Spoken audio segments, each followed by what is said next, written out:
అబ్బో ఇక్కడ కేజీ చీరలు కొంటే అర కేజీ చీరలు ఫ్రీ అంట. మంగళ్య షాపింగ్ మాల్, కేజీల్లో సేల్, టన్నుల్లో ఆనందం. డిఎస్సీపై వైసీపీ నేతలు అసత్య ప్రచారాలు చేస్తున్నారని ప్రభుత్వ విప్ బోండౌమ ఆరోపించారు. డిఎస్సీ నిర్వహణపై ఏ చర్చకైనా సిద్దమంటూ మంత్రి నారా లోకేష్ సవాల్ విసిరారని గుర్తు చేశారు. 8 నెలల్లో 18,000 మందికి ఉద్యోగాలిచ్చామని, డిఎస్సీని అడ్డుకునేందుకు వేసిన 240 కేసులను హైకోర్టు కొట్టివేసిందని తెలిపారు.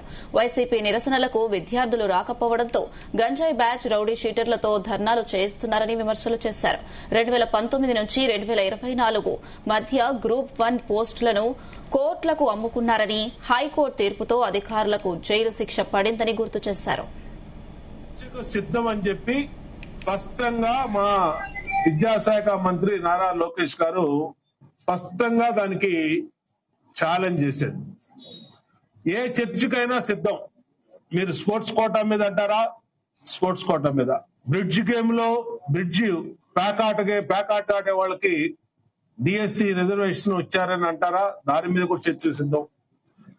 బ్రిడ్జ్ అనేది పెట్టింది నిబంధనలు గవర్నమెంట్ ఆఫ్ ఇండియా, మాకు స్టేట్ గవర్నమెంట్ పాలసీ కాదు. అంటే బ్రిడ్జ్ గేమ్ కి ప్యాకాటకి వివరణ తెలియనటువంటి సన్నాసులు దాని గురించి మాట్లాడుతున్నారు. ఎందుకంటే 1 సార్లు చెప్పాం, అందుకనే వాళ్ళు సన్నాసులు అన్నాం. బ్రిడ్జ్ గేమ్ అనేది వేరు, ప్యాకాట్ అనేది జోదం అనేది వేరు. మేము సాక్ష్యాలు ఆధారాలతో వాళ్ళు చెప్పిన ప్రతి దాన్ని కూడా మేము ఆన్ పేపర్ చూపిస్తా ఉన్నాం. మేమేమి వీళ్ళలాగా వీళ్ళది గాలి పార్టీ, గాలి మాటలు మాట్లాడతారు. మేము అది గాలి పార్టీ కాదు, మేము ఆ టైప్ కాదు. మేము ఉన్నది ఉన్నట్టు వాస్తవాలు చెప్తున్నాం. రాష్ట్రంలో కల్తీ మద్యం పేదలు బియ్యం బొక్కేసిన నేతలు ఈ రోజు నీతులు మాట్లాడుతున్నారని, విజయవాడ సెంట్రల్ ప్రజలను రెచ్చగొడితే ఊరుకోబోమని ప్రభుత్వ విప్ బోండౌమ హెచ్చరించారు. రాష్ట్రంలో శృతి మించింది.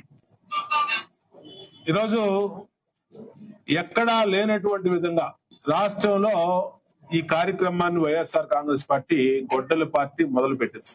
మెగా డిఎస్సి మీద చర్చకు సిద్ధం అని చెప్పి స్పష్టంగా మా విద్యాశాఖ మంత్రి నారా లోకేష్ గారు స్పష్టంగా దానికి ఛాలెంజ్ చేశాడు. ఏ చర్చకైనా సిద్ధం.